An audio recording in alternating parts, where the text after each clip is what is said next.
He was extra gassy, and it'd be smelling so sometimes I just get I even had tenesmus, which for those of you non-ID folk and non-physician folk, it's when you feel like you need to go and nothing comes out, but you feel like you need to go. I had 5 days of watery diarrhea, but the first day was the worst.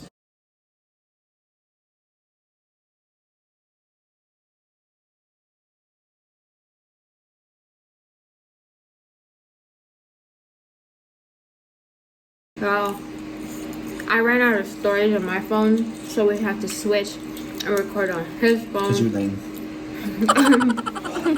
Watch the video on mine. But, man, this is the third time I'm asking the question, which gave you a lot of time to think of an answer. How long can food be left, like, before eating? My Mario rule, generally speaking, is that you don't eat seafood more than 3 days if it's been more than 3 days in the fridge. And generally speaking, everything else, no more than 5 days in the fridge. And also, this is not just my rule. You can't leave it out. Right. It has to be in the fridge. There's like which guideline it is, but if it's been sitting out more than 4 hours in room temperature, it's a no-go. Throw that crap away. For seafood or any food? The last time I was been like baking in the hot sun in the car.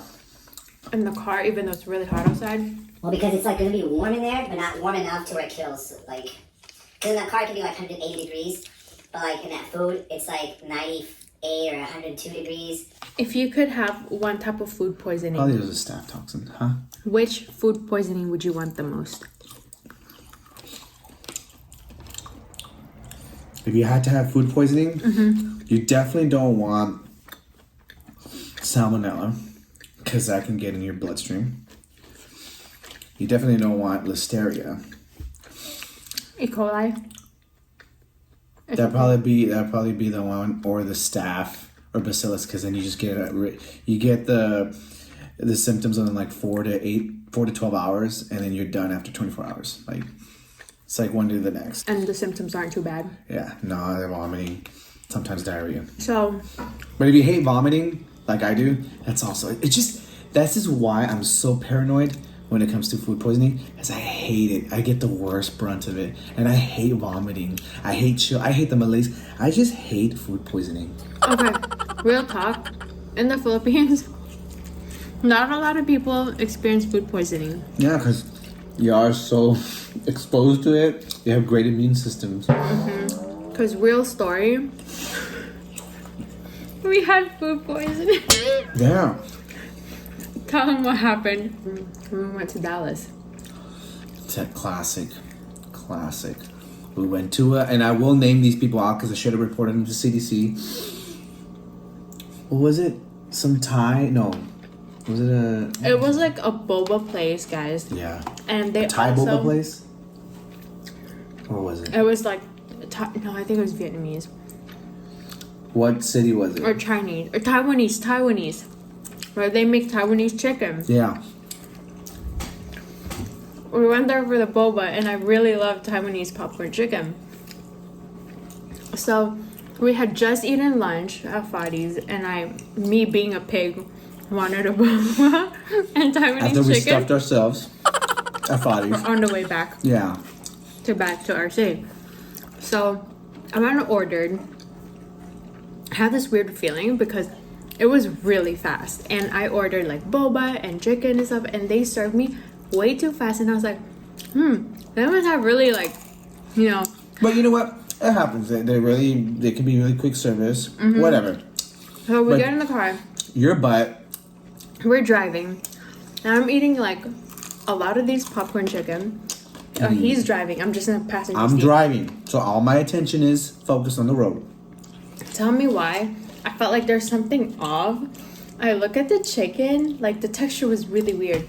And some of it's like still transparent in the middle, meaning it's not fully cooked. And I was like, maybe that's why it tastes funny. But then you know what I thought to myself at that very moment? I was like, I'm Filipino and I've got that Filipino gut So I'm gonna be okay because I don't know. No gut is gonna save you from salmonella poisoning, which is basically what we got. And then, so I will tell you that I probably had about like 10 to 15 pieces of that chicken because I ordered 2 plastics of it. This guy had 3 pieces total, and I would feed him like that, so he didn't even see. He's driving. And no, I didn't taste the difference. It was really well seasoned. So if you didn't see it and it wasn't like really badly undercooked, it masked that taste, the flavor. You wouldn't have known. While we were driving, like about like 2 hours later, right before we arrived home, he started like farting like crazy. Like 2 to 4 hours later, I started having a lot of gas, and because I thought like, because we had eaten at Fadi's, which is really healthy. We ate a lot of the greens. What was it? What did we eat? Kale? Was it kale? Like a kale thing, tabbouleh. I thought I was just getting a lot of fiber, and it was like, okay. And I was like, okay, it's probably really healthy. Mine wasn't like gassy yet. He was the first to show symptoms, and he had gassiness, and then like it got worse and worse. I get gas a lot from a lot of other things. Yeah, in general. But in general. So that night, he was extra gassy, and if he smelled. But smelling so sometimes I just get it, and it was still another normal day for me. It was a normal post-pig and then flatulence. For me, like, so we sleep that night, and the next morning, the next morning, and I remember this. The next morning, I have a morning fart.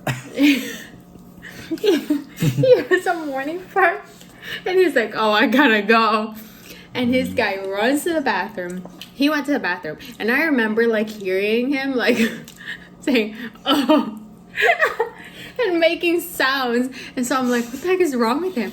But then my stomach started churning, and my stomach is it doesn't really move that much.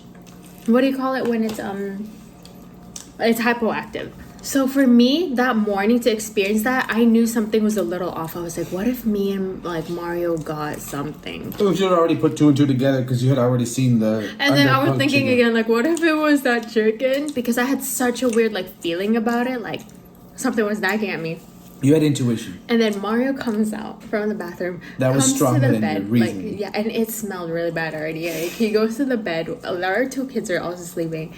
And then it hasn't even been an hour of him returning to the bed. And it was like within 20 minutes. Yeah, it was like he kept farting. And then suddenly... I may or may not have shouted.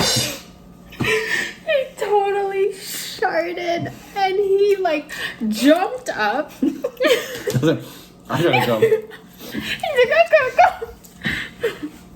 He runs to the bathroom. And at this point now, I feel my stomach like going. I'm like, well, you better hurry because I'm gonna be next. Based off the smell, based off the symptoms. Well, based off the symptoms, and I know. And he was like nonstop. I knew. And the chicken, I knew. I was like, chicken. And then I asked you. But didn't I ask you? You asked. I asked you, was there something wrong with that chicken or what? And you're like, well...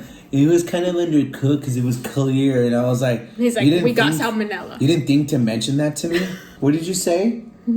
Because people like, I don't know, like, I've never gotten food poisoning, so I didn't think that it would happen to me. I didn't have chills. No, but you were just going nonstop and starting to feel weak. So the telltale sign, if you have bad food poisoning, and it's 12 to 24 hours, and you're going 10, 15, 20 times. There's only 2 things that do that. C. diff and salmonella. And if you already ate chicken within those 12, 24 hours, it's probably salmonella. I mean, it's watery and explosive. Okay, you're going off tangent. No, it's not tangent. It's irrelevant here. I'm trying to tell the story. They're not here to learn the ID part.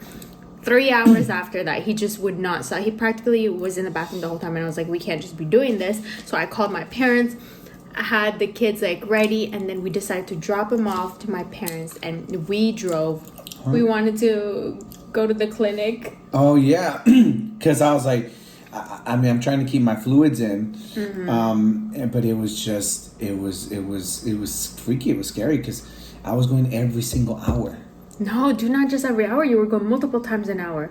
Like every 20 minutes you were going, you're like, this is not good anymore. Like I need to go. You're like, I may need to get admitted. I even had tenesmus, which for those of you non-ID folk and non-physician folk, it's when you feel like you need to go and nothing comes out, but you feel like you need to go. That's what happened with him. For me, it wasn't that bad. Like I literally only had